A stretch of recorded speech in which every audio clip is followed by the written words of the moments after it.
All right, hopefully everything's working well.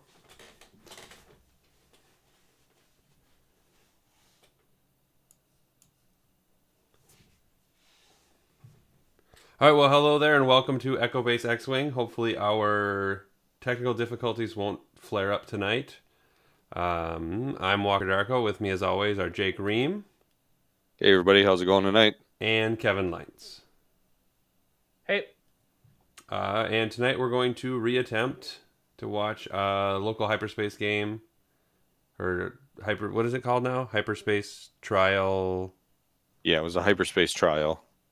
game between Tim Sturm and Kevin Leintz, also known as the A-Wing Slap Fight. yeah, this was the round 6 game. So it's Yep. the final round of Swiss. I think I don't remember if Tim was undefeated or not, or if he was 5-1. I think he was undefeated. Yeah, it wasn't he was the undefeated and you were 4-1 going into it. Yeah, I had the loss to Shane, who ended up winning the event. Yep. Yeah. So this is the second attempt. So this is the start. Right before, as you can see, before we're setting dials, we just finished placement of rocks. Is there anything you guys want to cover as far as rock placement? Or actually, we should go over the lists again. Yeah, Just yeah, we should because probably this is the start second there. time. That works. Oh, okay. So Tim is running a very unique 5 A-Wing swarm because it's 5 A-Wings. They all have trick shot and they all have heroic. Moving on. Uh, Well, there's so it's there's Well, Greer two, and Tally and Lulo. yeah, yeah. he has 2 greens, Greer, Talia, and Lulo. And this was when I was still experimenting with a couple things, but I have a blue with crack shot, Tally with crack shot and trick shot, Lulo with crack shot, and I think I had trick shot. I don't remember if I had trick shot. I think I might have not have. And then I have Poe with trick shot, BB-8, integrated, paint, black one, and heavy laser cannon. Yep, that I mean it was pretty standard for what you were testing at the time. Yep.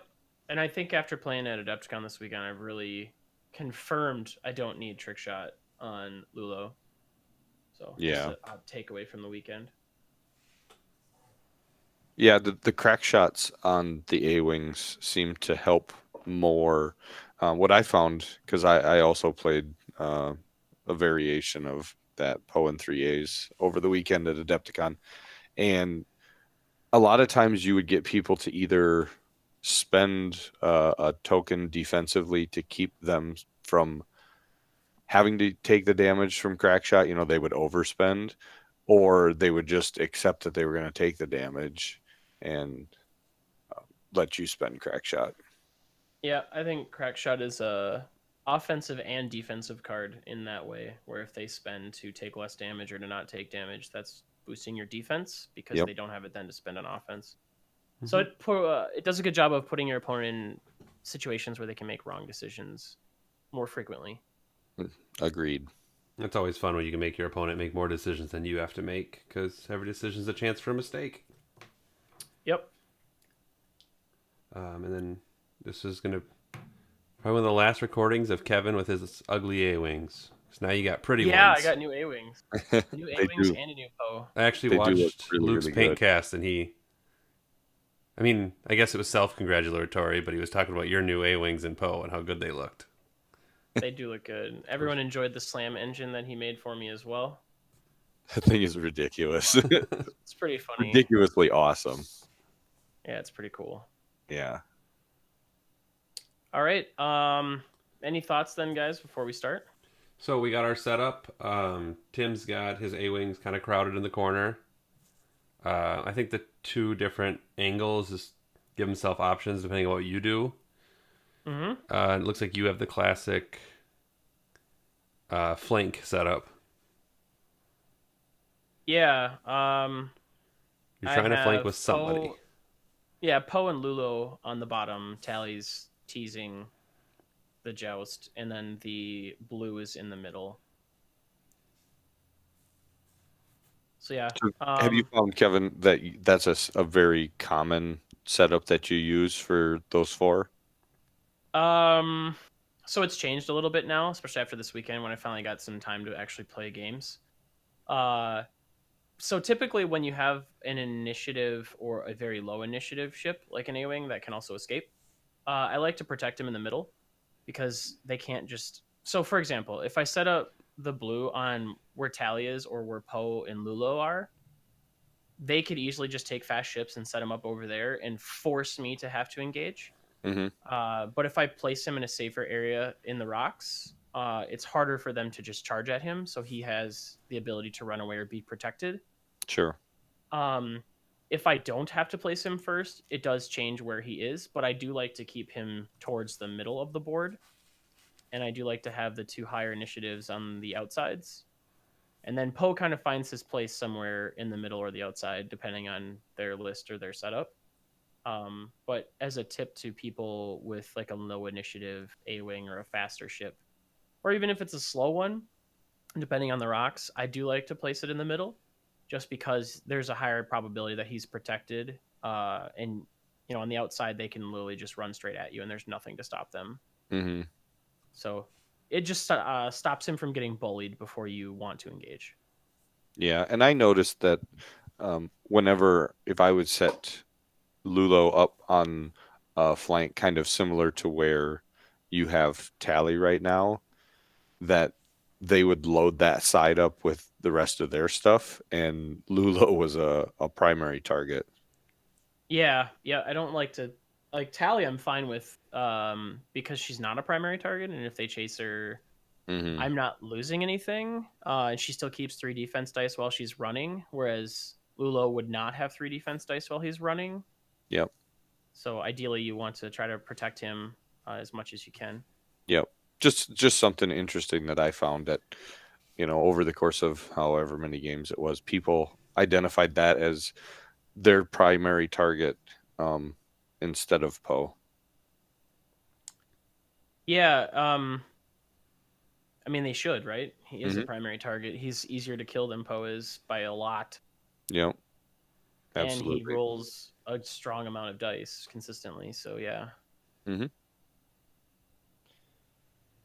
As far as the rocks go, I mean, I think that's probably with you running all the trick shots and even Tim with all of his trick shots, I I think clogging up that middle is pretty common.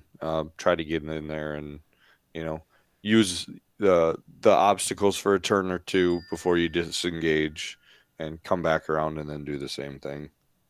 One of the things that I did in this game, because I'm fighting a list that has more trick shots than I did, is I tried to make sure that I have, as you can easily see, and you'll see it throughout the game, is there are strong lanes where you Hmm. can easily 5 forward. I think that's really important to make sure that you have lanes specifically that are not broken up or hindered, so that when you're trying to fight a list that can use trick shot more than you can or can leverage it much more powerfully than you can, you need to try to give yourself outs or lanes that you can quickly come in and out or close distance to take that away. Yep. So I think it's really important that there are specifically 2 lanes in the middle of this that are not broken apart. And we can easily do 5 forwards through, or leave myself enough room to have multiple dial choices. So yeah. All right. So probably we can go ahead and get started. Let's get Um, going. So this is just the initial dial phase. So what are you guys thinking Tim's going to do here? Do you think, like, if you're Tim, do you try to go bully tally? Do you send all of them towards the middle? What do you? What is your ideal tactic? um, If I I mean, were I Tim, I'd slow roll because I have no clue yeah, what you're trying to do with your flanks. Okay. yeah, that's what I was going to say. The same thing was it, probably hover towards the middle for a turn or two and not commit just because he does have. I mean, he doesn't have a formation, but it's kind of like a loose formation, and because of all the two dice shots that he's got with his A wings, he needs to make sure that he's getting all of those shooting at the same target, so you don't really want to break him up. Okay, makes sense. And So one of the things I did and I'm going to do on the first turn is I'm really concerned that he takes Lulo and Tally and charges at me, and I don't want her to get isolated in a 2-on-1. mhm. So I'm very quick to just get her at least closer to one ship in case he does, because he does have the possibility of the way he's lined up that if he wanted to, he could 5 forward with everyone and then like barrel roll if he needs to around a rock or not. And I'm Yeah. not fully So sure which ships of his are which. Lulo was on the far side, so Tally is on the inside, and Greer is in the rear of that triangle, and the two greens are in front. Okay, 'cause it's just weird because he's got numbers on the one he just moved and the second one from the top, which I would think would be his two greens. Yeah, I just remember that was the order they were in from the game. Sure. Um, So we see that he does do a little bit of a slow roll here. Tim was teasing me that I taught him to play much more responsive. So he's taking that lesson to heart and applying it here. I will point out, I think Tim has had those templates since 2012. Tim's been in the game for a long Maybe time. It looks like, well, they're the applied perspective ones. You can see that they have the laser the engraved lines lines. engraved. So Tim is, yeah, things cost more than they used to, and he's not going to change that. Right. I'm still using my Team Covenant ones from like 4 years ago or 3 years ago or something like Yeah, at that. some point you're going to have to upgrade. Well, spoiler, I got new templates, so Yeah, but are you even using them? yes, these ones are not Worlds templates, so yes, I am using them.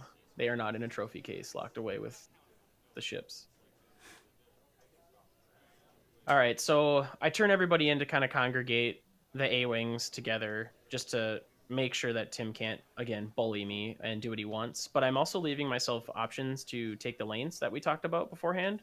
And I'm making sure not to put all the A-Wings together so that Tim has one target area to fire at. I have the option with Lulo near Poe to just go, just do like a hard 1 or 2 and take that lane, whereas the other two can take the further away lane from where we're at and where Poe is, Okay. and that also helps draw the attention from Poe. So he has to make a decision. Am I going to attack this lane, that lane, or am I going to see what Poe does And and it, not let Poe flank me? and it doesn't look like he had any intention of coming at you. No, but I was worried that he would. Right, yeah. Yeah, I wasn't sure because I hadn't played Tim since he's been playing the A-Wing, so I didn't know what he was going to do. And you can't just assume. Sometimes people play different each game, and Mm-hmm. but yes, that was definitely my concern. There's Poe with a 4 forward.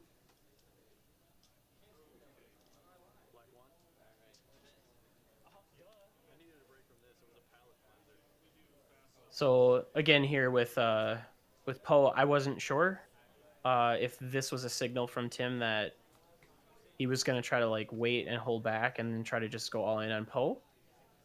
But I needed to at least offer the target. But as you can see right here, I've left myself options that he's got to guess like, is he actually going to come at me, or is he going to just turn into those rocks and weave around? One of the really fun things about this list is it's so flexible and it's so dynamic with its positioning.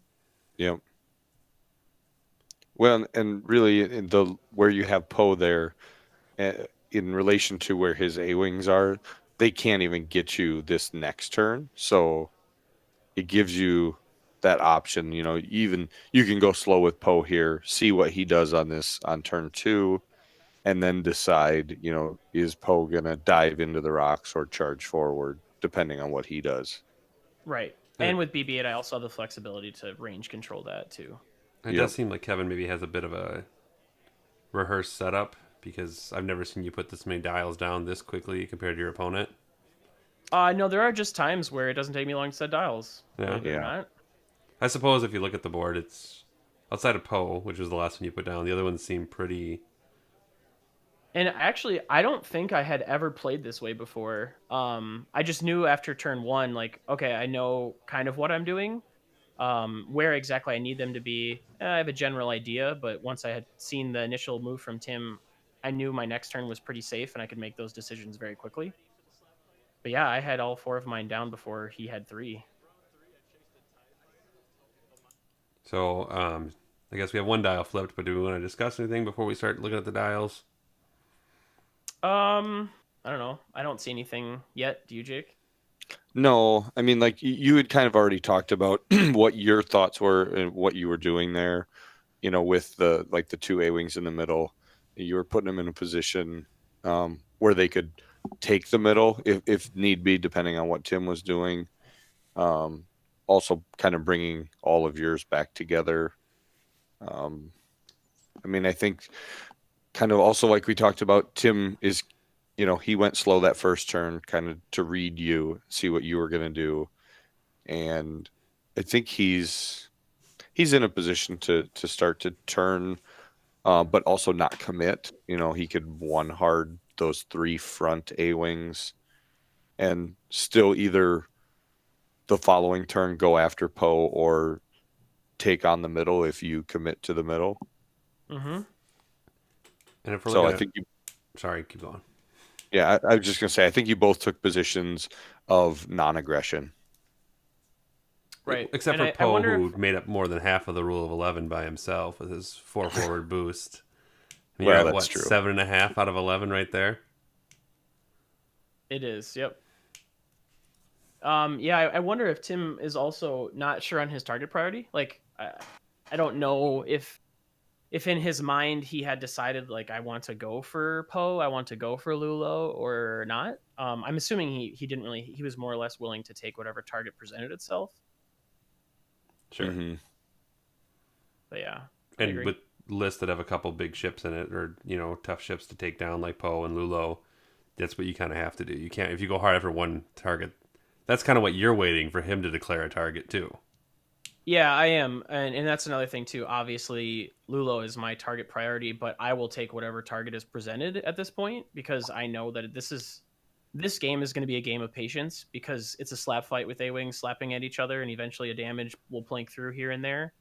And you just have to be patient for it. You can't force it because you'll put yourself in a bad position or you'll make a bad decision. And I don't want to So when overhype you the people watching right now with Kevin's description of plink away and hopefully be patient.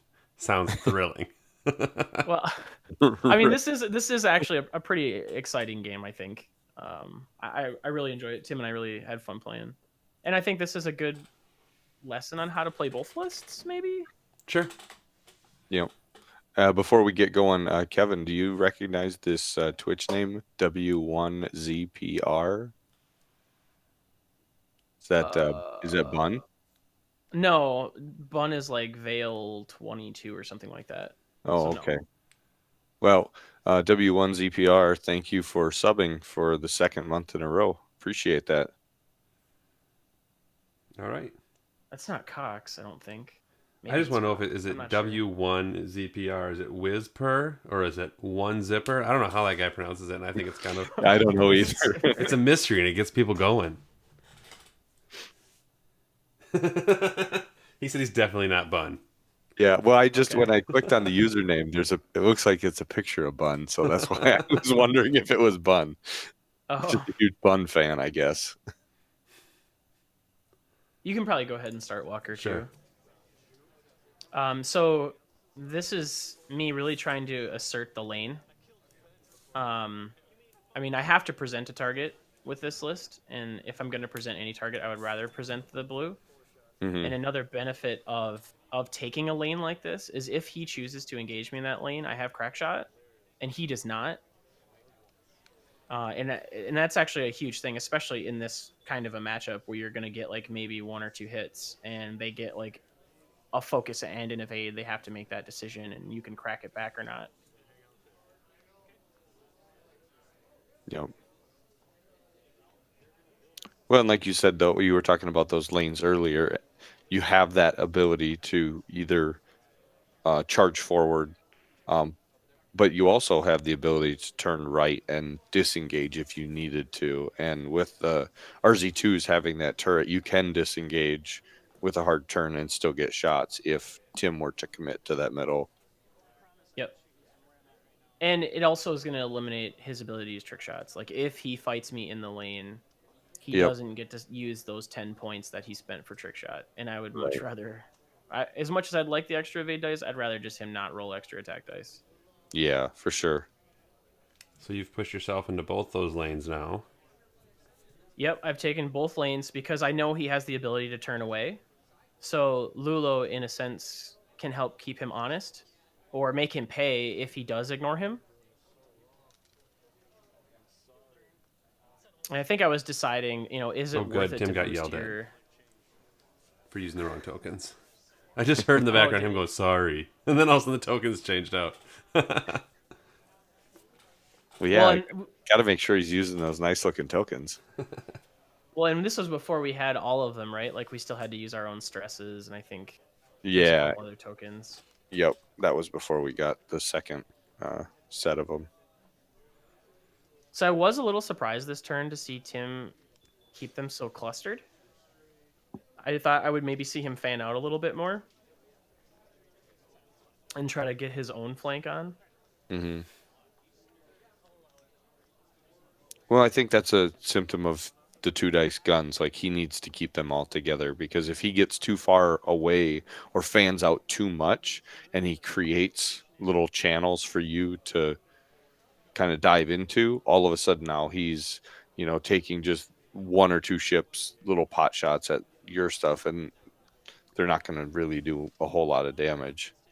So I think it was also slightly important to point out that I did a one forward because I wasn't sure if Tim was just going to all in or not on Mm-hmm. Poe and just try to be like, well, the A-Wings are going to be caught up in the rocks and be slowed. I'm just going to go all in and try to like plink a shield or two off Poe.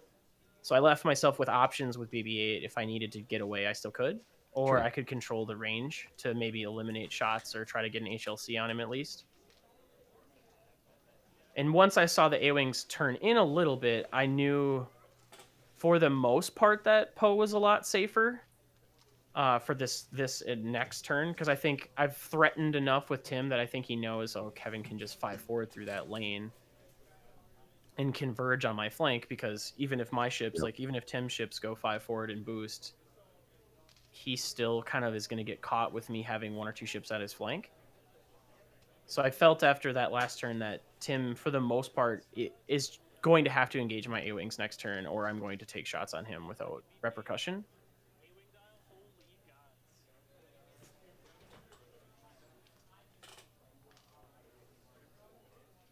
So if you're Tim, what do you think is your play here, or what is the best moves? I think this is the turn where he starts to split things up, just because you are attacking from two different angles. You maybe take a couple, maybe the bottom two A-Wings, and turn in on Poe just to make sure that you're not getting Poe fully behind his whole group of A-Wings, and then the other three kind of help hold that middle.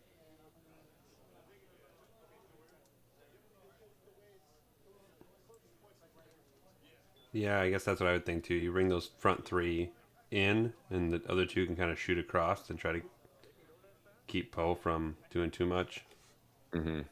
And Kevin decided to make the decision himself. Cool. Cool. Yeah, this is me basically saying, all right, there's not going to be a rock on this engagement, or Yep. at least firing at the blue if he's going to. And again, I'm presenting the target for him. And I'm thinking about the boost, and I'm like, okay, if I block one, do I threaten the rear A-Wings, or do I just go forward? And I just decided to split the difference and just go forward and still have a wider arc and not commit to a side yet. Sure. Because I would block like a 2 forward or a 2 bank. Chat wants to know if either of these lists choose the new gas clouds, and why or why not? No, every time. because as much as the defense bonus is nice, A-Wings want to deny the ability for their opponent to pursue them, and gas clouds don't do that. Yep. Gas clouds are nice, but they also reduce the effectiveness of trick shot. So rocks is still the best call for probably any ace or A-Wing style list. Yeah. One of the things that we talked a lot about, Kevin, was the area denial that the rocks give you. It makes spaces where your opponent cannot go, or if they're going to go there, they're going to pay for it. It's going to be very costly. Gas Sure. clouds don't do that. So this is where we're turn where we get to see the 3 actions from Greer, where he does the 1 hard, he does the free rotate, he takes a focus, and I think he boosts. Yeah, he Yeah. boosts. Yeah, there's a boost as well. So we get to see 3 actions this turn from Greer. And this is where I kind of messed up a little bit. I actually went first with Lulo, and I should have gone second. I kind of forgot about the trick that I was planning to do in my head during dial setting phase, where was if he does turn away from me, I can always focus and then use tally to stop my boost, so I maintain range. And then once I had activated Lulu, I went, oh crap, I can't do the denial. So if I do boost here, I'm kind of exposing myself. So I chose not to and just decided that I would rather play it safe and have the ability to turn away. Or did I just take the boost? I'm pretty sure I don't take the boost. Yeah, I think about it and I'm like, wait a minute. I don't know if those other 2 A-Wings are turning in or not. I doubt they are. But if they do, Lulu's in a really bad spot. Yeah. Because I think I also realized like I'm out of range of Greer right now, and those front 2 A-Wings can't shoot me, so my Lulo is in a very safe position this turn, and I don't think it's worth exposing him. And then I think at some point here I'm telling Tim like, oh, I activated them in the wrong order, because this would be a perfect spot for me to stress him if I didn't have to move him. Yeah, I So do like Tim's, being able to do that failed boost action with oh, Lulo. it's so good. Yeah. I remember when Vic showed it to me and I went, oh my gosh, duh, that's amazing. Right. Yeah, so So you then just stayed put and then yep. I took the safer maneuver, and then right here I'm like, if I just would have just moved Tally first and focus and boosted, I could have denied myself the boost. mm-hmm. But it's fine. I'm also, if a ship does come in here, I'm also really threatening crack shot with probably 2 crack shots. Mm-hmm. And it looks like he's Yeah, coming I in for think you. so. He comes in with his Tally, and I think Tim also wasn't sure if I was going to fully commit all the way through the lane or not yet. Or actually, I think that's his Lulo. That might be his Lulo. Because I think he too is debating, do I really want to stress here right now? Yeah, that was his Lulo. So this is his Tally. He just moved now. And I was really happy that he just went 2 forward. So no matter what, maximum of firing is 4 ships instead of 5. And so he does do the boost here to try to maybe keep Poe honest. But in my head, I'm sitting here thinking, okay, the only shot Poe would potentially take, I can be as aggressive as I want. It's just a 2 dice shot from Tally. Yep. So I open up the S foils just in case I don't have HLC, but I'm pretty sure. Yeah, I do the BB-8. I think I'm trying to set up an HLC on that lead A-wing, or just get into a better position. And I wanted the focus target lock shot, so I think I dialed in a 2 bang.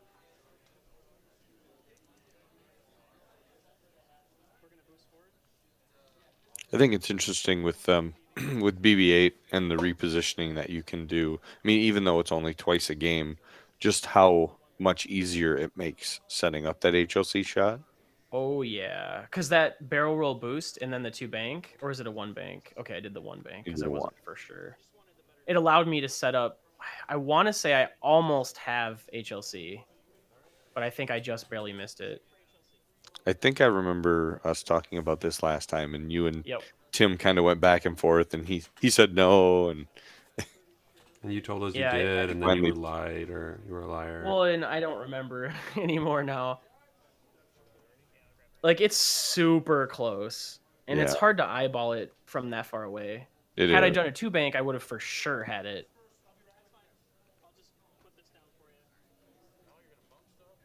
But the other thought too is if I can get a convergence in here and you get everything on the one A-wing, you're just going to overwhelm its defense with your dice. Mm-hmm.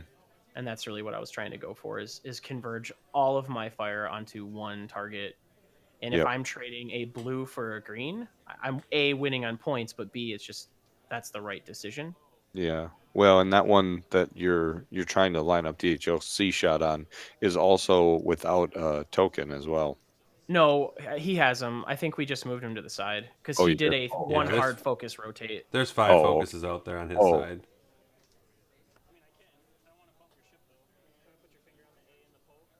So I think pretty soon we decided, like we decided it wasn't worth waiting for a judge because I think Alex was really busy, and we end up just making the decision.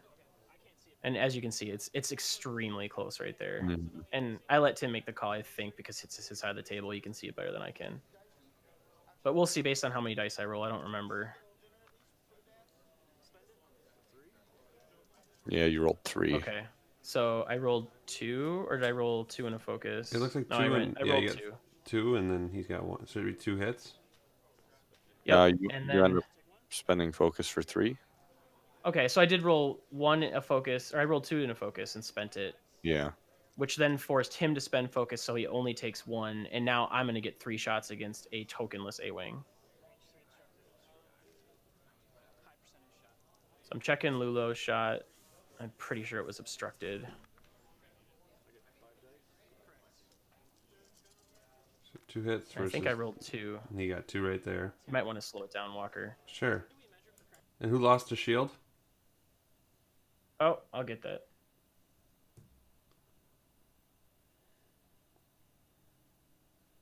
So one of his greens lost a shield. So on the second roll, it was 2 hits, and then he rolled 4 dice. I think we judged that it must not have been obstructed since he's only rolling 4 instead of 5.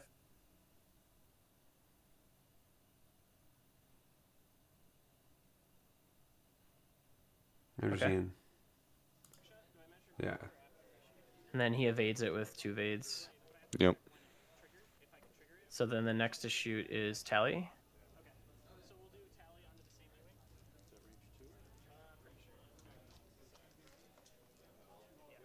Tally's shooting the same A-wing. Yep. Focus. Just checking for range. I think it was range 2. Focus blank, and you're deciding. Yeah, so here it's like, I'm pretty sure Tally's safe if I spend this, so I'm going to try to just get an extra damage in. Yep, and he evaded. Yeah.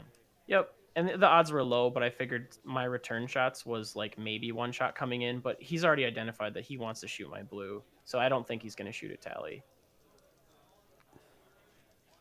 Here I think he's shooting at Poe. And I spent my focus with Poe aggressively because I wanted to get his tokens off, and I knew I only had 1 shot coming in. Sure. And it's range 3. So That I rolled shot 2 was- evades to And that- stop his 2 hits. And that take no last shot was damage. at Poe, right? Correct. Now it looks like he's going after your green. Your blue, I mean? Yep, he fires everything at the green. Or at the blue. So this is 1 to his blank. Lulo. And you evade. 1 in a blank. And I roll 1 evade. Yeah, And then this his is where next- the A-wing slap fight starts. This is the slap fight. So next will be Greer at range 2, I think. Yeah. Oh, it looks like you guys are also unsure of the range. Yeah, and this was I actually missed a trigger here. We had talked about it beforehand when I was measuring Tally. I was like, oh, I for sure have bullseye. And I think I just forget to use it. So he got hit blank. And you got blank, blank, blank.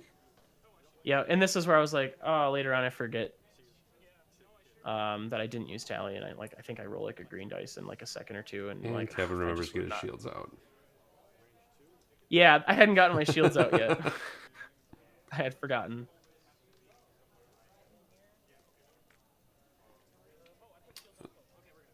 So then this is the first green shooting. Hit crit.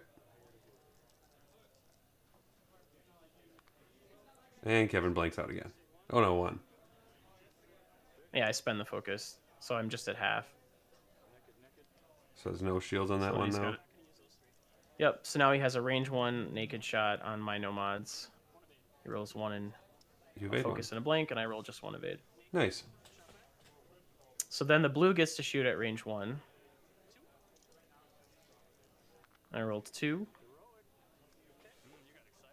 Tim blanks out and screams heroic.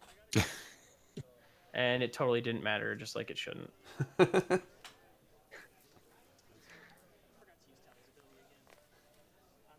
So Tim has 1 damage card. Okay. Yep, and that's on his. Wow, His green. that's closest to your blue, right? Correct. Yep. Yep. Yeah, this was me realizing I didn't roll tally and I rolled 1 evade and I went, oh, dumb. I forgot. So this next turn is really interesting. I had to figure out what way his Lulo was going. And then I had to solve the puzzle of what all these other A-Wings are going to do. Besides, some of them are obviously going to too hard. Like Greer on the top left has to too hard in. So he'll probably too hard and either focus and boost away or rotate arc. But I'm pretty sure he thinks Poe's not going to stay there. And then this is also where I have to decide if I am going to commit at least some resources towards his Lulo because he moves after me. It needs to be at least 2 A-Wings. It can't just be one of them or he will game me and just mess with it by arc dodging and then using the rear arc against me. So I have to make a decision here if I'm going to go after Lulo or not. And then what am I going to do with my Lulo?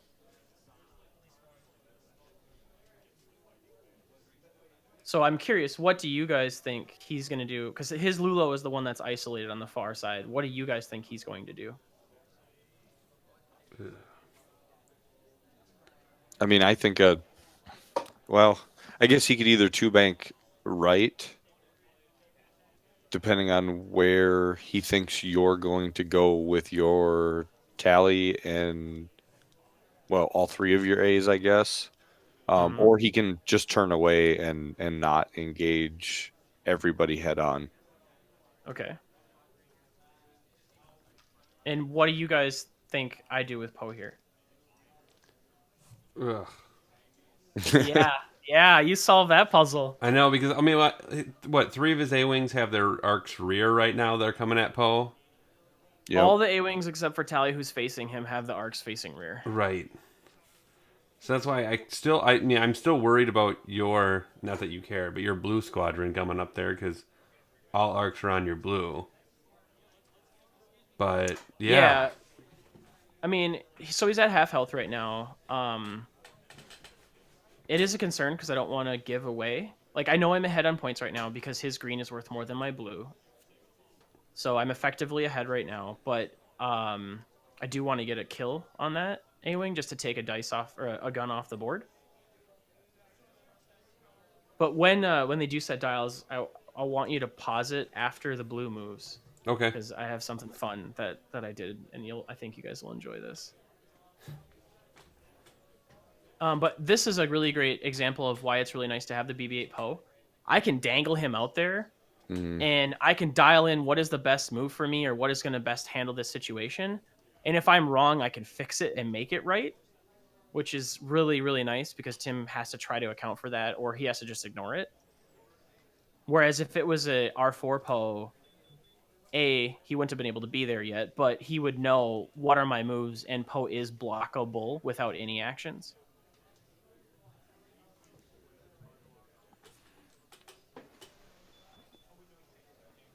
So I think, yeah, Tim's figuring out what he wants to do with Tally here. And yeah, in case And I anyone think is wondering, our voices might sound a little rough because we did just get back from Adepticon yesterday, so...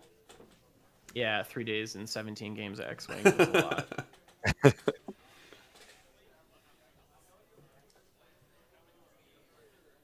But Tim knows here that I can't turn in because he's blocking all those areas. I can't blue move into that swarm of A-Wings.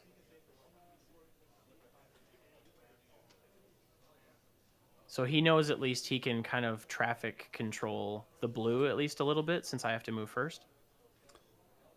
Well, and who else is stressed back there? Tally and the blue are stressed. Lulo is not, and Okay. neither is Poe.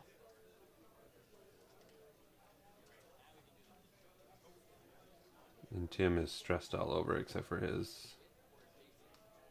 Yeah, all his ships except for Lulo are stressed. Okay. And this is where I keep going back and forth, and I'm like, because I feel like I know what Lulo's going to do, but I'm not 100%, and I don't want to be wrong. That is If I'm wrong. the one thing with Poe and BB-8 where it's a resource, right? And you have to decide when is the optimal time to spend that resource. So your Okay, blue's moving? so after I move, I want you to pause it for a second. So I move, and then I'll take the focus, of course. Okay, we want to see the focus? Yep, go ahead and do the focus. I just wasn't sure what you were getting for. All right, actually, let's do it right here. That's fine. We can just pause right here. Okay. All right. So I think about it for a second, and I believe Tim is doing a too hard left with his Lulo. And I look him dead in the eyes, and I tell him, I don't believe you. Go ahead and play it. Because I'm debating rotating the arc back and forth. And I end up deciding I am not going to rotate my arc, and I will make you be honest with me because I believe you are going to too hard your Lulo. So I take the focus and I tell him I don't believe him, and I'm not going to rotate my arc. And we'll see if I'm right or not. But I really enjoyed looking him in the eyes and telling him I don't believe him. Oh, yeah, he's just getting the hell out of there right now. Yeah, I was really surprised that, well, with this one I'm not, since he's so injured. Well, He and wants to also, make sure Poe doesn't get a chance to shoot. his arc's already facing backwards, so Right. wherever Poe goes, he's probably going to get a little pot shot at him at least. Yep, he can sub one of the A-Wings out and then rotate healthy ones in. And where he's at now, he pretty much guarantees that Poe can't shoot him.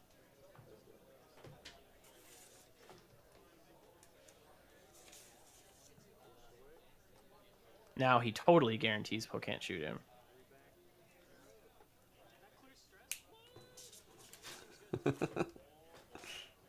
Every once in a while, I can hear just little snippets of Kevin in the background. That clear Strax. What? Yeah. Joking about the dial and how good it is. That sounds reminiscent of conversations we had with Uncle Mark this weekend, huh, Parker? Oh, God. Mark was funny. Mark called us the Brady Bunch, too, which I thought was funny. Based on our little pictures at the bottom. So sometimes when I'm mad, I should be like, shut up, Kevin. But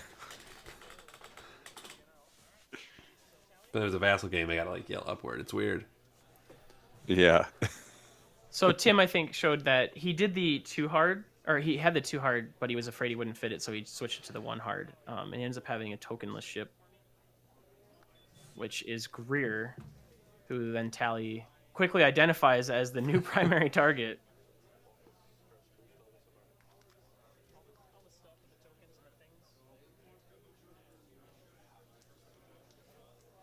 Yeah, and this is why I really liked with Lulo. I could threaten to chase after his if I wanted to, or I could undercut in and use the rocks as a protection to then bring him up and really threaten. Fail. Yeah, and this is... I really thought I had the bank boost, and I was just quite misjudging it, and I end up not being able to do the bank boost. I should have just boosted forward.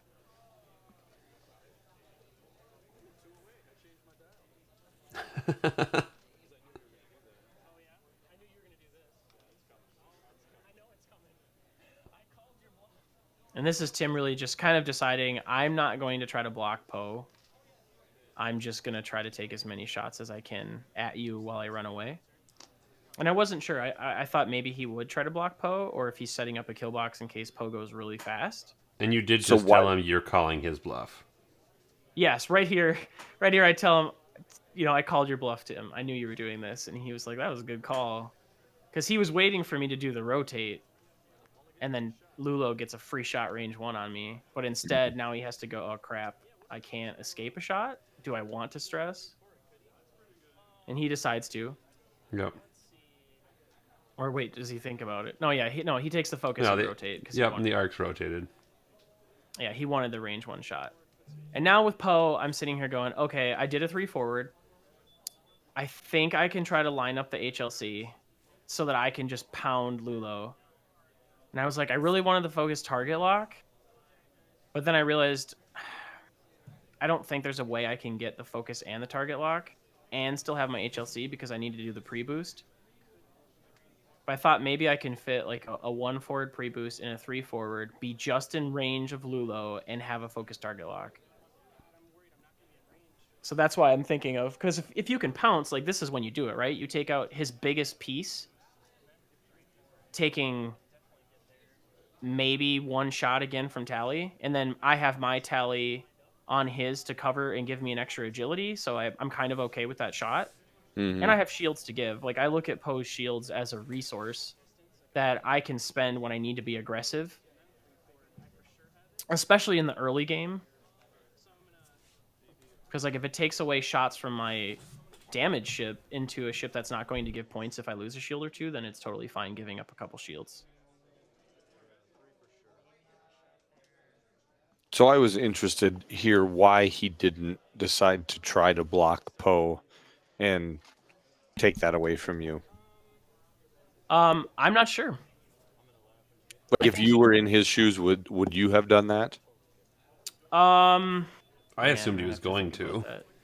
Yeah, because I mean, it kind of seems like he opened up and allowed you free space to roam with Poe, and I guess I've noticed more and more that people aren't at least giving me that option. Yeah, I Where they was would, surprised that yeah. he didn't stop me from doing whatever I wanted for the most part. Mm-hmm. And this was the thing that kind of sucked, is like I knew if I pre-boosted with BB-8, I wouldn't be able to get the target lock that I wanted, but I knew if I didn't pre-boost, I wasn't going to be in range. So I chose to use BB-8 and get the focus and force myself to be able to be in range because I wanted that HLC shot on Lulo, because I knew I was going to get another range 1 follow-up. Yeah. So it was a really aggressive play and use of BB-8, especially on my second charge, but I really thought this was a really good opportunity to isolate Lulo and make him pay for it. And looks like what? Blank, blank, focus hit. I think it's blank, blank, focus hit. I think I get to 3. Or is it 2? 2, Yeah. it looks like. Okay. So I spend the focus just to get to 2 hits, and I'm a little sad. And I will just like to point out how nice you two are to being each other. You work together to move the models. Oh, yeah. I know Tim really well. So he takes the 1. And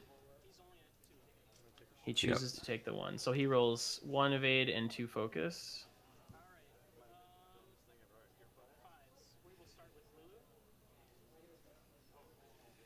And this was another spot of me getting him in a position where he has to make a decision, right? Do you spend that focus or do you take the damage? Is that obstructed? And here I believe this is an obstructed shot from Lulo onto his Tally. Which you're fine with. Oh wait, no, you don't have well, in trick this on Lulu, situation, do you? I don't have trick shot, so I don't roll 4 dice, so I'm kind of not happy about it. Kind of. I would have much rather have had that 1 forward boost and just had a range 2 not obstructed shot on him, but And that's fine. You got out the world's dice for this one?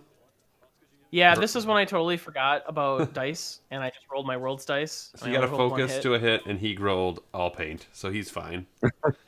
Oh, yeah. And this was me spending the token because I knew I was pretty safe statistically, again, if he shot back at me. And it's only 1 shot coming into my Lulo. I wanted to try to maybe strip off his token so that my Tally shot would be great. And we're like, okay, is this range 1? I'm pretty sure it's range 1. Yeah, it's range roll. 1. Hit focus blank. So this is deciding how many shots do I have coming in, and I realized, nah, I think I've got too many shots coming in. Tim rolls. And now he has, if you want to pause it, Walker. Yep, he takes a shield. So I only rolled 1 hit, and this is the power of Crackshot. He rolls 2 focuses, and he has to make a decision. Do I take 1 damage, or do I spend the tokens? I guess this isn't the power of Crackshot because it's only 1 hit, but you'll see some of this later. Right. But But so so he he chooses it does make him choose, right? Like he can It just does make him choose, yeah. right. And So this isn't the situation exactly that I'm talking about for Crackshot, but you get the idea, right? He has to make a decision. Do I use the resource of my health, or do I use the resource of possibly sacrificing my offense? Yep. Because if you make him spend that token there, he's overspending because he's got 2 focus results, and Right. yeah, he's also getting rid of one of your resources as well. So it's a decision, and on your end, you might not have as good of an opportunity later on to spend the crack shot. So yeah, it's kind of that little bit of back and forth. Yep, and this is part of where I talk about how I like going first. I actually like putting people in the position where when I'm shooting first, I can be aggressive with my tokens, but in a defensive manner, where I can say, you know what, if I'm identifying a target, I'm going to make my decisions aggressively, usually. In this situation, I saved it with Tally because I didn't want her to take damage because she has 3 shots coming in. Yeah. But I'm able to spend my tokens potentially aggressively to make him then decide, do I spend it on defense or do I save it for offense? And he has to guess. And that's one of the, it is a disadvantage because you don't know if you're making the right decision, but at the same time, you're putting your opponent in a disadvantage because they have no idea if they're making the right decision. You at least got to roll one set of your dice, knowing, okay, offense is better than defense. Do I want to spend it on offense? Whereas he has to make the decision rolling worse dice, saying, do I want to spend it on defense or do I want to save it for the possibility of rolling better on my offense? Yep. And I like actually being in the first player position where I get to set the tone. So I just another reason why I talk about I kind of like going first. Sure. I always like shooting first just in case you can get a crit on them that affects their shot. Because that's the only that real can also advantage you matter. have, because they do get to shoot even if they die.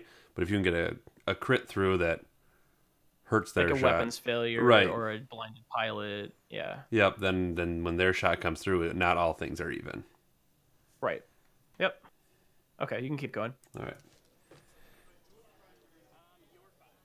So then I think, does he do Lulo first? No, okay. He's activating his Tally first, and I'm like, whoever you shoot at, I'm giving him a bonus dice. Or no, never mind. That was Poe's thing for me to remember to flip it. So it looks range 2. So he's doing Lulo, and it's just barely range 2.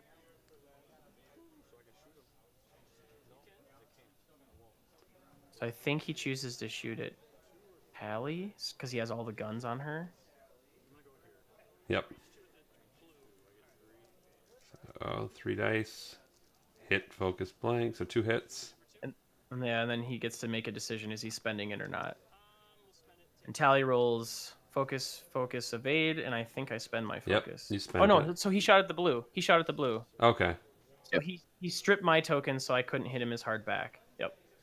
Now he's doing his Tally onto, I think, the blue to try to get rid of him. 2 hits. Yeah, and you use Tally's ability. Yep, he rolls 2, and I rolled 2 with Tally's ability. So he shot Tally on Tally, so he could get a range 1 shot. Yep. He And rolled 2, I rolled 2. No shot there, and then I think he gets 1 more shot at range 3. hit blank. And there's your evade. Yep, and I roll a 1 evade, and then I'm pretty sure the last one is out of range. Maybe he does have a shot. Okay, he does. Blank focus. And I roll 4 dice. Thank God for Kevin for clearing out the dice tray when we needed it. So 1 crit, And and, then this he is the blanks blue out. onto Lulo. So Lulo is at half points and no shields. No, he blanked and then used heroic to get the He evade. used heroic. Yep, Yeah, and that's you right. and I could hear you in the background going, "Oh, baloney," which is such a such a nerdy little guy sound. Well, that's baloney. But heroic just saved him a crit. Heroic's worth it, I guess.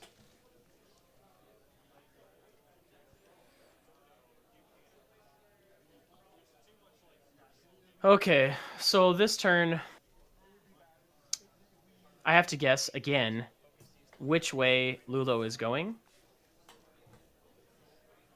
Since I'm not stressed, my blue has a lot of options on what he could do. Tim makes it so that I can't block his turns right, but I have to figure out that one. And I know he's at the same time kind of like, well, Poe's behind me, so he could kind of guess one and then guess the other. But he would obviously rather have the blue shoot at him than Poe. Yep, and your Poe is in a position where you're running away from the The main, swarm. yeah, the main force, so you can just kind of send Poe off and go deal with Lulo, which is his heavy hitter. Yep. Yeah, Tim's ships, except for his Greer, are in kind of a weird spot. They can't easily turn in on my Lulo. Mm-hmm. So he has to kind of make the decision: am I going to kind of keep running with my rear arcs, although I'm kind of running out of real estate, or do I start the turnaround? Whereas I have both of mine chasing him, so I'm in a really good place to maintain fire. And you got Poe in your blue just going down Tally's neck. Is it Tally or Lulu up there? Yeah, it's Lulo on the far side. Lulu, They're yeah. chasing Lulo. And I think that's what I want, right? I want to put my weakened ship, who is now away from most of his guns, and I'm going to have my heavy hitter chase his heavy hitter so I can try to bully him. And then I have my other two A-Wings trying to just keep Tim honest. Yeah. And it helps that my two A-Wings are moving after 3 of his 4 that they're chasing, so I can respond to almost all of his A-Wings if I need to. And another thing that we can kind of point out, because of the way this game is played out, you'll notice that 0 trick shots have been fired. And this was me really trying to force the engagement, if Tim was going to play back like that, to force the engagement so he couldn't use all those points. Yeah, it takes, I mean, because it really does take away a lot of his extra firepower, and it turns that game into the A-Wing slap fight that we're seeing now. Yep. And that's kind of what it is, right? Is it's a big slap fight until Poe gets there. And once Poe gets there, it's not a slap fight anymore. Yep. On Saturday at Depticon, I played the Poe and 3As in the hyperspace, and that was a very similar thing that happened against the New Republic when they were. I played 2 different people that had Jedi, and because of their force and 3 agility, it just ends up being a slap fight where you need somebody like Poe to actually be able to put some damage into them. Yep. Because the two dice on 2 dice just doesn't get anybody to that end game very fast. Yep. And I think I just do a 2 hard here and I focus rotate to cover his retreat if he decides to go right. Sure. Because I know if he does a 2 hard left and if he boosts or not, he's not going to get a shot on the blue. So this was the best move as far as protection. So if he wants a shot on the blue, he has to turn right. And Tim's trying to Tim do his does turnaround, it appears. Yep. He commits to a turnaround with the lead ones. Because if you'll remember, I think that outside one is the weak one, the one that's at half health already.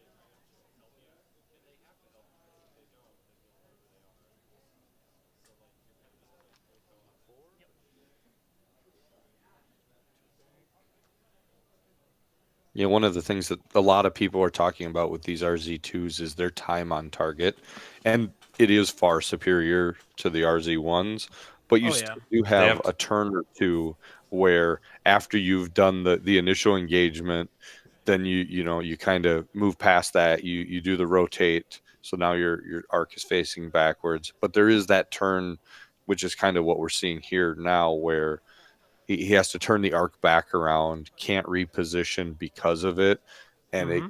it can mean that your fire duty cycle shuts off for a turn, but still is so much better than the RZ ones. Yep. So here I think I correctly. I'm trying to remember if I do tally first or not. I kind of called his move, in where I needed tally to be, because my thought is I'm gonna bring in Lulo here to be aggressive, Oof. and I'm gonna aggressively spend the token because I think I have Tally's ability to help bail him out, and I have 2 shots before Greer gets to fire, because that's Greer that's in the lead that I'm right in front of, and I know I've got 2 crack shots, range 1. Like, he's gone. There's And no there's your way kill he's gonna box. ever be able to fire. Yep. And here it's just a quick decision of, okay, do I do the boost? Do I need the 4th dice? And I'm sitting here going, I think I'm in a good place. I'm okay with taking the 4th dice.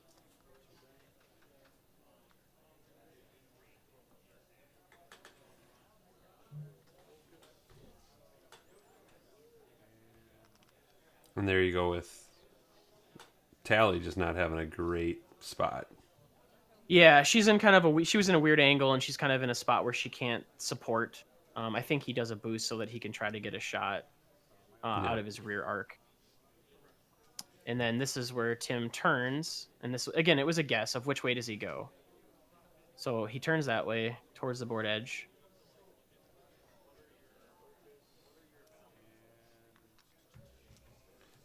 He focused, and the question is, does he want to turn the arc, boost, just nothing? Because currently his arc is facing backwards. Right. Mm-hmm. Yep. And I more or less take the best move I can do is just try to catch up with a 3, but it still allow me to reposition if I need to. And would a boost give you bullseye right now? I'm thinking about it right now, and I'm like, does the boost give me bullseye? I think it does. I think it does too.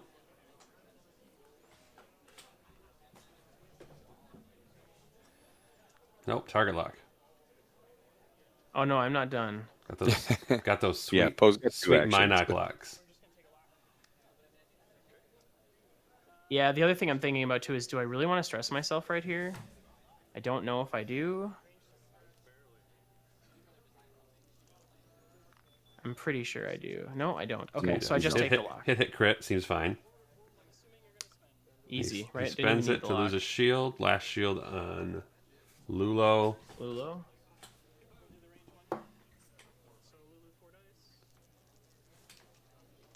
And Lulo shot. So now I activate my Lulo. You'll want to slow this down. So hold on. I roll 4 after the focus. Yep, so 3 hits in a focus, and you spend the focus for 4. And here is where he's like, okay, I've got full health. I'm going to spend my focus. Okay, you can go ahead now. He did blank focus, so he spends it to get 1 off, so he takes 3. Nope, he's going to take all 4 because I'm going to use crack shot. Oh. And you throw the card aggressively at him. Yep, I tell him to get wrecked. And he go. Yep. So everyone talks, and I just think it's funny because everyone talks about how Greer's so good. And I'm like, man, every time I played Greer, he just dies. And this was another game where Greer just dies. But this was that power of Crackshot. I know a lot of people, if you want to pause it for a second, Sure, Walker. yeah. I know a lot of people go back and forth on the trick shot, how you should play the A-Wings, how you shouldn't. And I was really on the trick shot bandwagon as well. And then I went to Crate Cup and I talked to Cox. And we sat down and I watched a couple of his games. And I really liked how he played his Lulo and how aggressively he could play it when he had crack shot. And I ended up finding out after a couple games that crack shot and his offensive output for that one turn allowed him to snowball games. And you see a little bit of it here is the power of that crack shot. I mean, I would have had to shoot with Tally and maybe killed him, but I would have had to spend an extra shot. So now, because of that, yeah, I had a pretty good roll. It was slightly above average because it was 3 in a focus instead of like 2 a focus and a blank. Mm-hmm. But now I can say, all right, I've unloaded my offense and removed one of your ships from the board. I now can use Tally as a support ship, to try to get damage. But really what I'm trying to do is strip a focus token off of the most endangering ship to Lulo. And I've really learned, and I've kind of come around that I almost think as nice as the rear is, and it is good in certain matchups, I'm starting to come around that actually I wonder if the A-Wings are more powerful when played aggressively in certain situations using that bullseye. And then on the retreat or on the fallback, you use the rear arc. And that's kind of the style that I learned from Cox, and I've really, really liked that style, and I've learned that it's really powerful. So I just kind of wanted to point that out because a lot of people are like, "Really, all you have is crack shot on Lulo," and that he's also the primary target, so he gets the most fire. And trying to put less upgrades on him is also good from a points perspective. But okay, Well, yeah, you that's my basically rant. one-shotted Greer, and you got another shot now that doesn't look too bad on another A-wing. Yeah, I think it's going to be a range one shot on one of his screens. But it looks like you're coming in with the range ruler to figure that out. And it is. Yep. And Tim wants to make sure. He didn't believe me.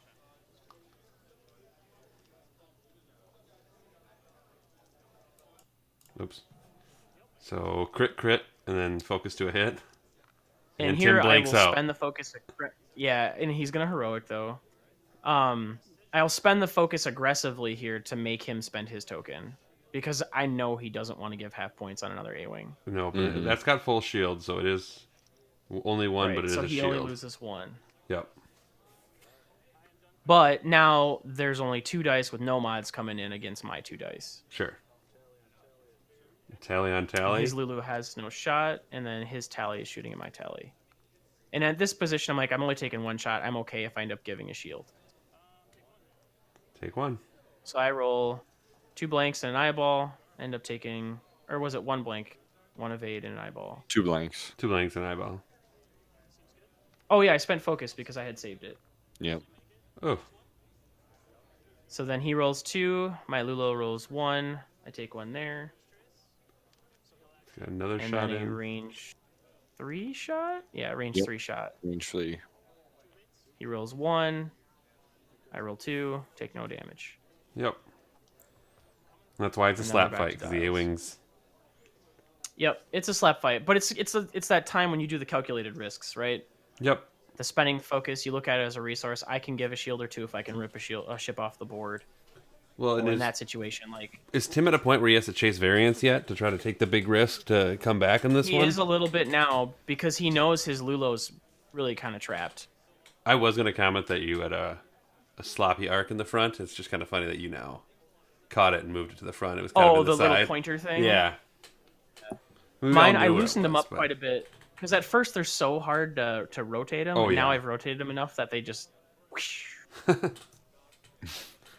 That's why I'm looking into acrylic arcs, just because. Yep.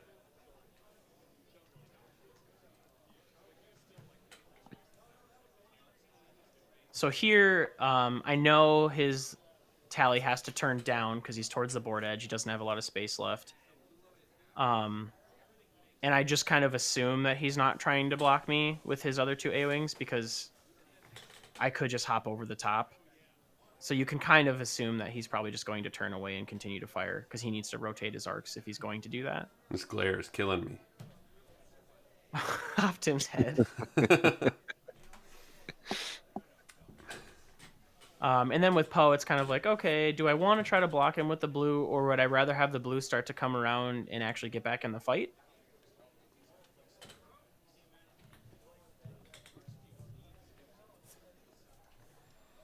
But I also know I'm pretty far ahead here, so I don't have to really risk anything.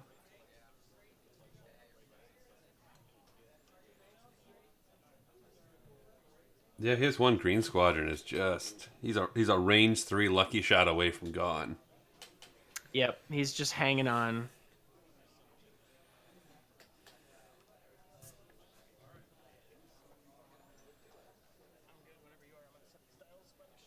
Jake, did you see that? I have my dials all down before Tim does. Yeah, I do. I noticed that. And what I do Surprise. here is I move the dials to my cards just so we don't get them mixed up since we're starting to get a little bit of a furball going on and we all have pretty much the same dials. Yep. Mhm.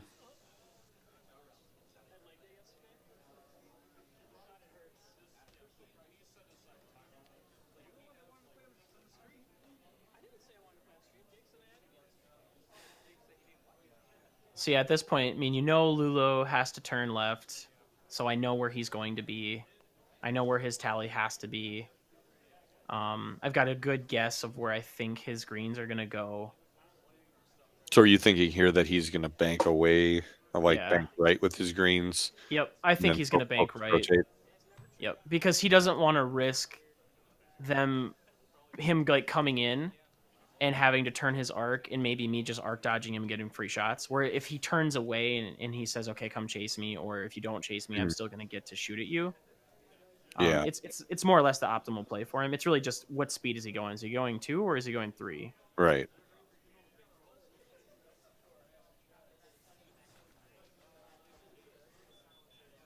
Are you just staring him right in the eyes right now? Yeah, Is I this was looking into his gamesmanship? soul. Not the patented Kevin Leintz. How is there a little captain in you stance?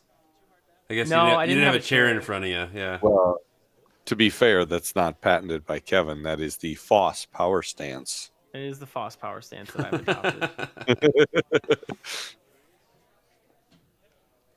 So So in Kevin, this situation, I just bring the blue in and then leave the arc on Lulo in case I need it. But Yep. because I know he's not going to get to shoot anyone, and he's got to come that way. he has to. Yes. Yep. Unless he wants to do a You K will turn, see which with would go Poe. great. Yeah.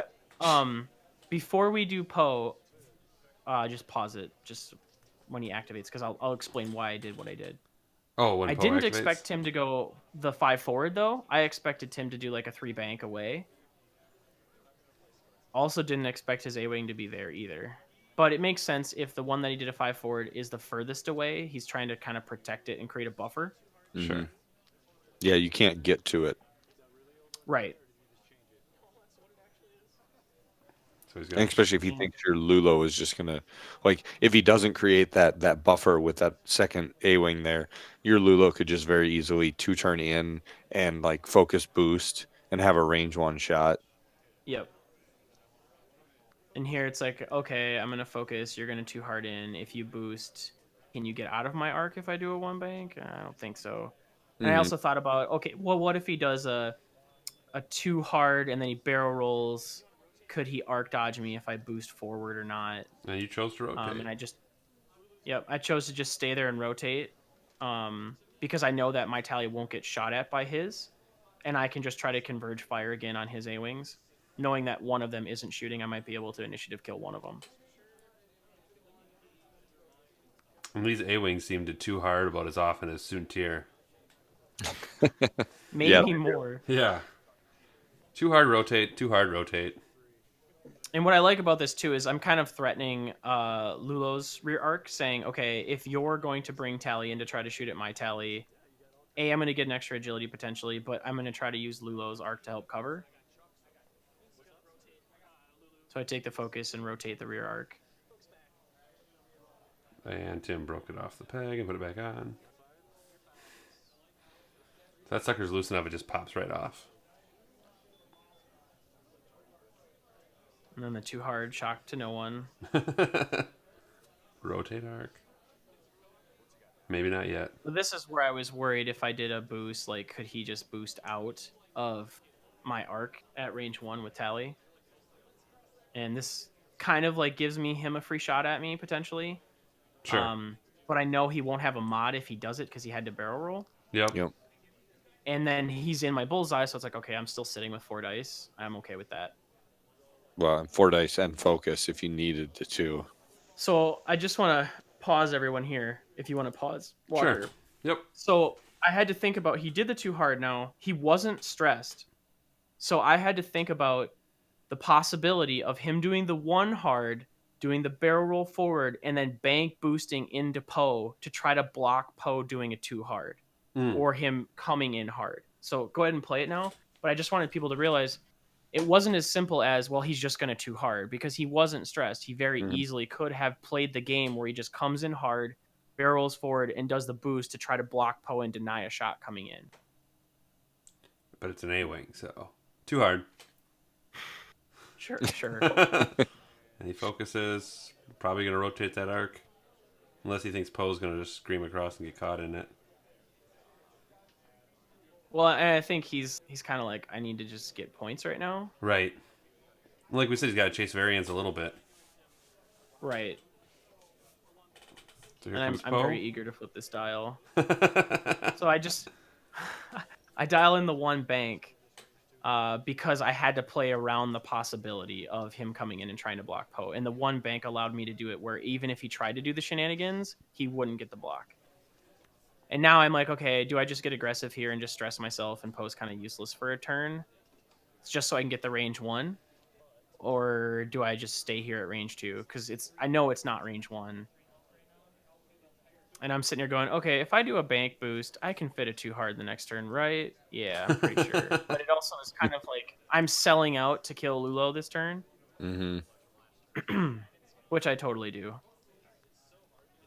Knowing that I've got 2 range 1 shots on him, one of them's focus target lock, I feel pretty comfortable with that calculated risk. So this is where I rolled the 3 symbols, re-roll the 1 into 4, and I spent focus and told him to get wrecked.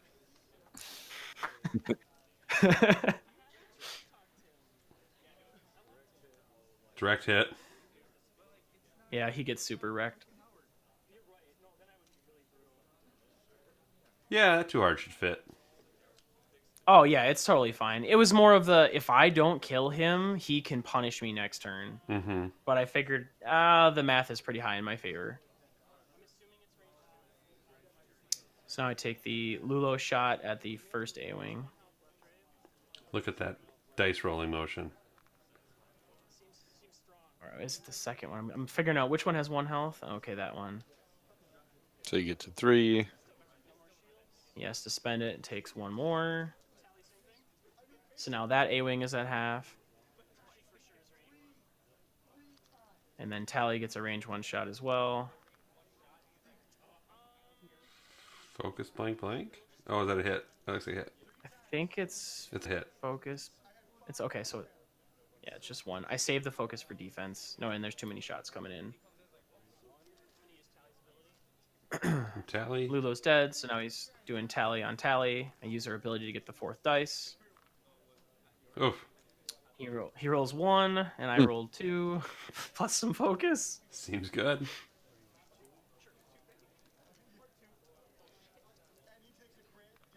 So he's taking the modified shot. Heroic. At range 2. Yeah, he gets to heroic his offensive dice. Into 1. I roll 1. And then now he has the range 1 back at me. And he rolls paint, or focus blank blank. Focus blank, I think. Either way. And now at this point, it's pretty much over because I don't think I'm giving any points yet. And he's giving half on 2 ships and 2 of them are already dead. Yep.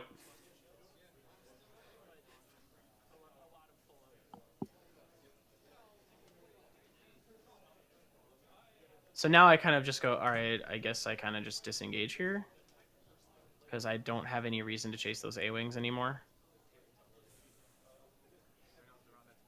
Well, and really, you're really only in a position to chase with one of your ships, and then you're risking losing Tally there because you are chasing 3. Right, and they can turn their arc around. Yeah, there's no reason to do it. But that's something that I think, and I've noticed with myself, I'm recognizing that a lot more, or trying to recognize that a lot more, is when is the correct time to disengage versus to continue to push.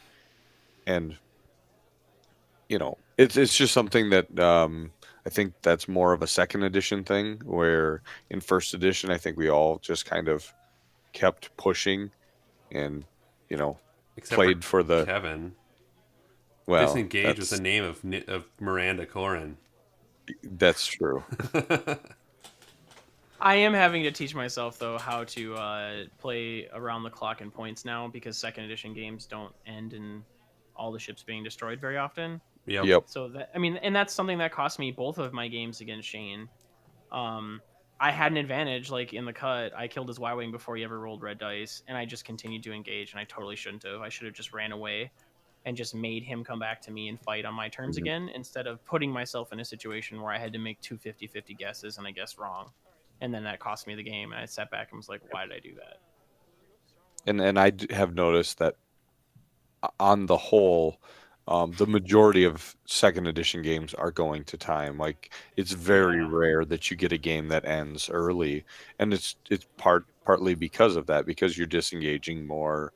Um, things, we're not rolling as many double modded, Yeah, they've done a good job to kill core red dice. dice creep. We're not rolling 5 red Yeah, dice with 3 mods. exactly. Well, I mean, I get to roll 5 dice sometimes with 2 mods. Well, sometimes, but it's rare, right? It Like, is then that's rare. the point. It's not in Where every the shot. end of first edition, yeah, it was, Yeah. oh, do you have a missile slot? Okay, you're going to be, throwing double modded harpoons With that guidance splash damage. chips. Yeah, Yep. yeah, triple mod sometimes, Yep. right? Yep. And here I bring the blue in. People might ask, like, well, why did you bring the blue in? And my thought is, well, there's a strong possibility that his tally tries to chase me because he needs points right now. So the blue will at least come in and threaten. So Hmm. he has to at least be honest. He can't just have free reign. And you're covering disengagements, right? Like that's what you're Yeah. doing. Yep. Because I know my tally's probably not going to be able to help cover this turn. Hmm. And I think that's something important to do too, is if you have the ability to do that, is to cover your, more expensive pieces with a cheaper piece, which is what you are doing. Yep.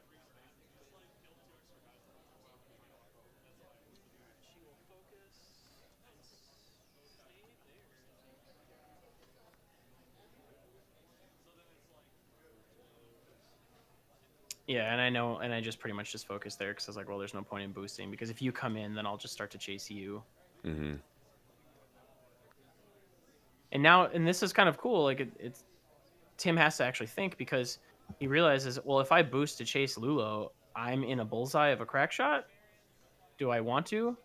And instead, he decides to go after the blue instead, Hmm. which is also kind of interesting. I mean, he still threatens the crack shot, but Tim has to make an aggressive decision in that instance.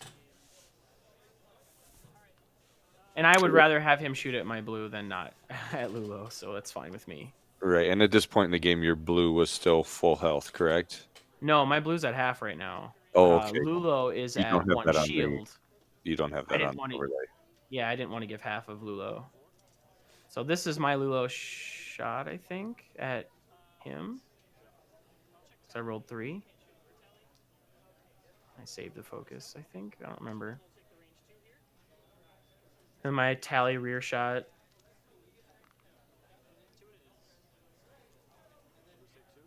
Oh, this was my Lulo shot, which didn't do anything, I don't think. Yep. You want And to now update the damage on your blue there, Kevin? sure. Did he take a damage? Well, no, you said it was at half points, and on the overlay you don't have them at half. Okay. Yeah, looks like Poe still got 2 shields. You got, gosh, you can't tell with the glare for sure, but I think it's 1 shield on both your other 2. Oh yeah, that's what it was. Poe shot first, and I didn't have any focus to spend. So that's the answer. Poe shot first.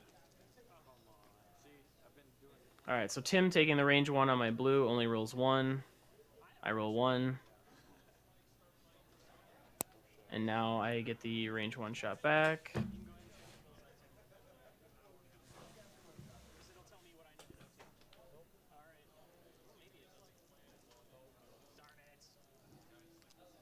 And we checked for bullseye just to make sure. So I'm like, all right, well, I'm going to check it, Tim. And Kevin gets 3 natty hits to 2 natty evades, so. I think I crack shot 1. Do I crack shot? Yeah.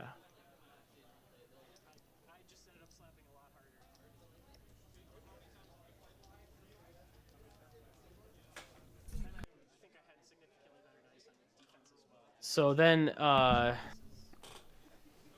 to think if this is the last turn. I don't know if it is. I think there's 2 turns left. But yeah, at this point, it's kind of like, okay, I have half on all of his ships, except for maybe 1, and 2 are dead. Yeah, even if he kills Poe, he doesn't take that point advantage. Right. And his ships are so far disengaged right now, he can't Right. get them where they need to be.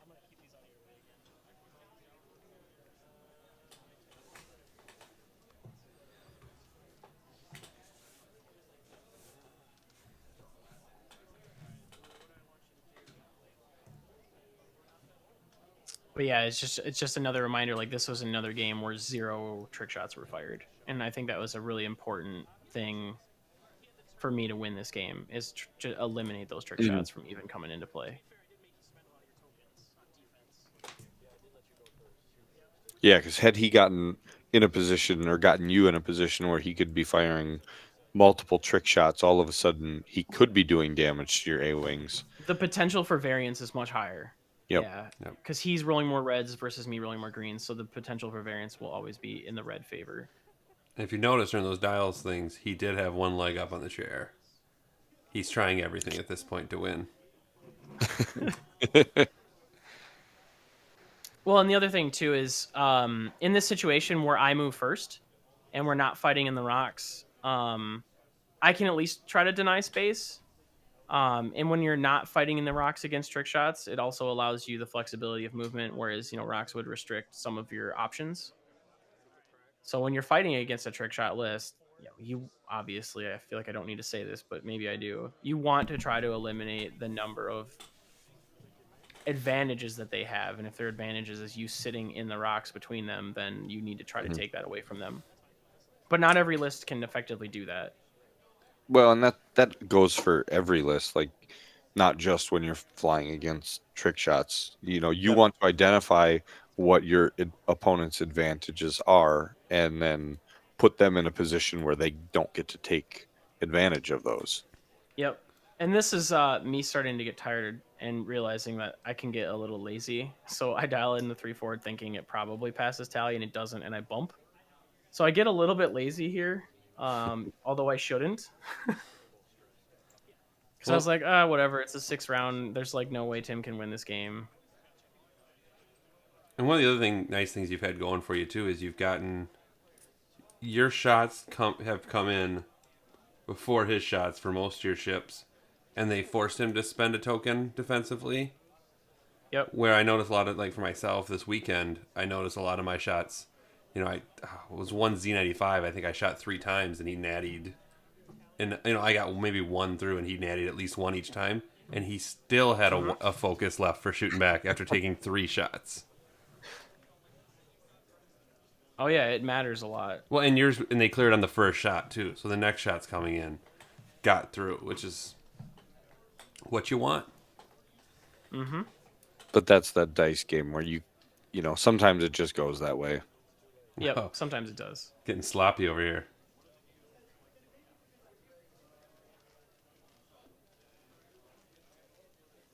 Yeah, he thought he could maybe like slide it at a good angle, and he realized he couldn't. So I was like, all right, I'll just mark it.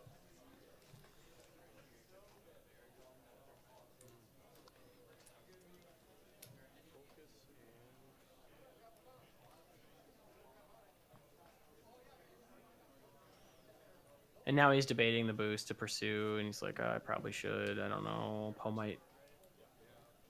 I was like, after he did this, I was like, Tim, I would have had to dial in the K turn knowing you were going to do that. So no. Well, not only that, but your Poe was stressed at that point, right? Yeah, exactly. That's why I was like, why wouldn't you boost him?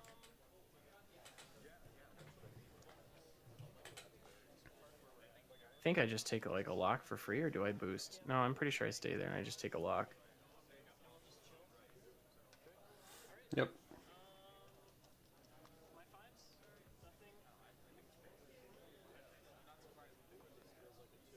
I'm pretty sure my arc is facing forward, so I don't even have a shot. So it's just my tally shooting and his tally. 2 hits once you spend the focus. And natty evade. Yep. Unlikely to do damage. Maybe just try to strip his focus. And then I Heroic. think he has the range 3. Heroic's the offense. Rolls 2. The two. I rolled 1. I think I lose half on Lulo. Yep. And then, like, shortly after... Oh, no, that's right. He has a couple more shots. On my... Whoops, I forgot my blue. He rolls 2 and I roll 2. And then I think he still has one more shot yet. No, that's my shot back at him, which was meaningless. So then we pick up dials and they call time, and I'm like, okay, and I kind of space out. And you'll see this turn, like I totally like mess up again, and I can tell I'm like, all right, I'm ready to just eat food. I hadn't eaten anything yet, and this was round 6.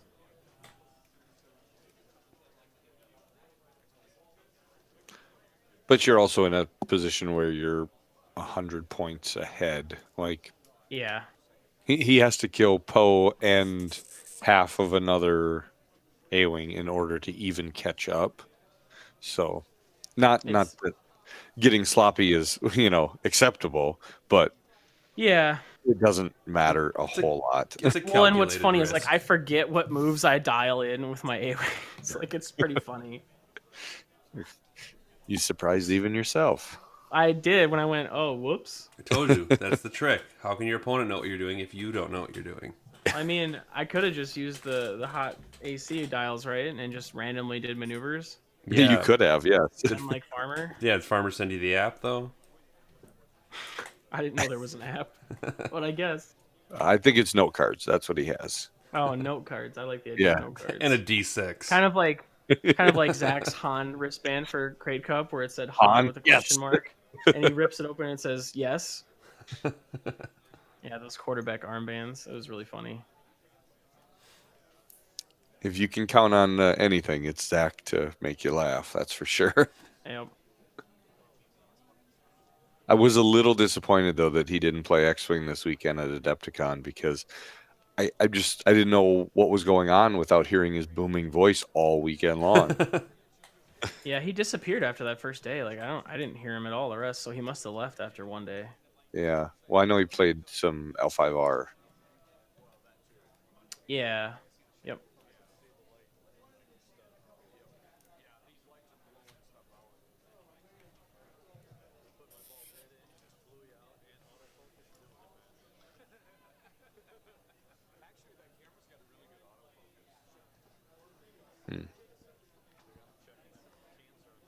So yeah, this is the last turn then.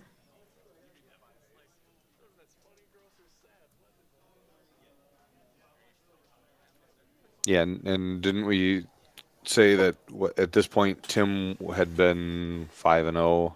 Tim was 5-0 at this point. Yep. Yeah. And this was really funny to me, because when I'm setting pose dial, I totally forget what I dial in for tally. I totally forget. Whoops. Because my thought was, I'll just go kill that A-wing with 1 health and maybe plank at the other one. And I'll kind of just leave tally because I don't really want to chase her. Yeah.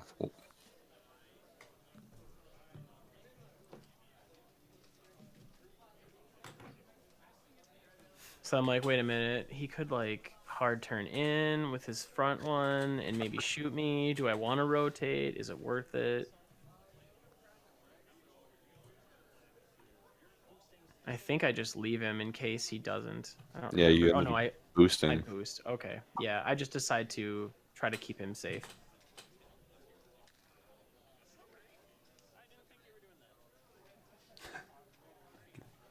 Hear Kevin on the audio say, "I didn't think you were doing that." Yeah, I didn't see the 5 forwards coming at all. I was like, huh, I thought you were going to like 3 bank or 3 forward. So rotate the arc.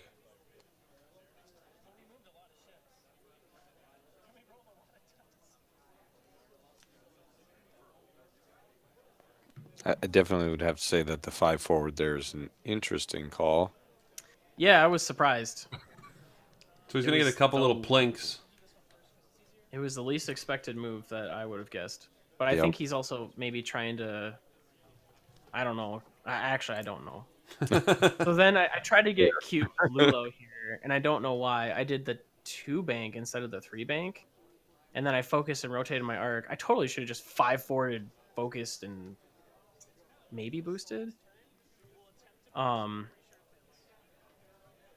then yeah, I just did that with Tally, and I'm like, okay, I can't boost. All right, I thought I could boost, and I couldn't fit it, and I was like, all right, whatever, I don't care. And then Tim does the 5, and I was like, oh, yeah, I guess I didn't think about that one. That's going to be a rough range one shot. Why did I do the 2 bank? And this is kind of where like the checking out and mental fatigue comes into play.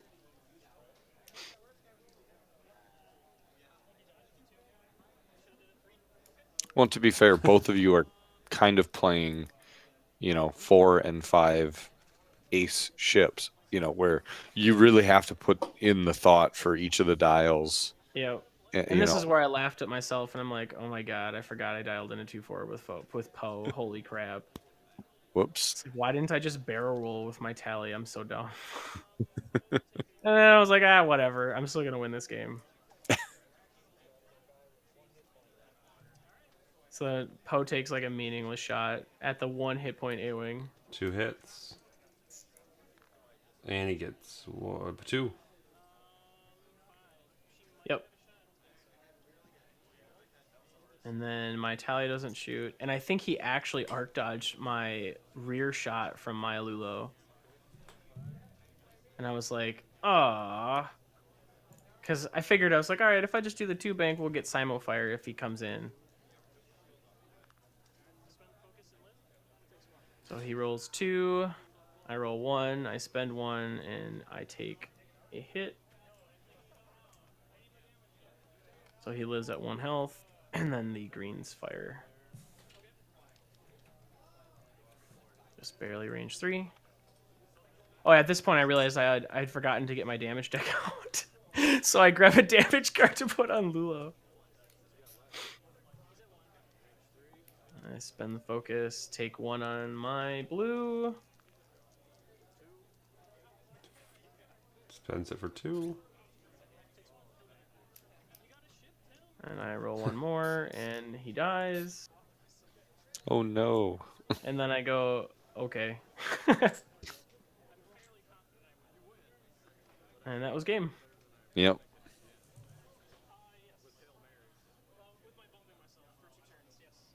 So, thoughts, since we normally have an after game thoughts, recap, decisions, conversation. I thought it was interesting that Tim didn't use his lower initiative ships to block you up a little bit more. Well, remember, I have the lowest initiative one. Well, you have the initiative 1, but I mean, he could have used, because what his greens are, 3. he's got 2 3s Greer's and 4. a 4, right? So he could have used those to block Tally, Lulo, and Poe, and potentially put them in situations where his Tally and well, so you're Well, remember, though, given the board state, remember the approach, he never really had an opportunity to block my Lulo. no, not Lulo, but I mean, I just like he had the one opportunity after the was it the second engagement where he could have blocked Poe and he chose to turn away. When I used my second BBA charge to try to get the shot on Lulo? Yep. Yeah, I was kind of surprised because, like, if I had done, like, a 1 bank with Poe, oh, man, he could have just murdered one of the A-Wings. Mm-hmm. But I think he knew that I was going all in on his Lulo. At least that's what I inferred by him kind of going fast past me. Or I shouldn't even say past me. Him kind of ignoring Poe. I feel like he felt Poe was just not going to go slow. Yeah.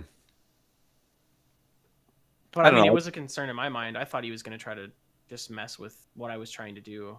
Yep.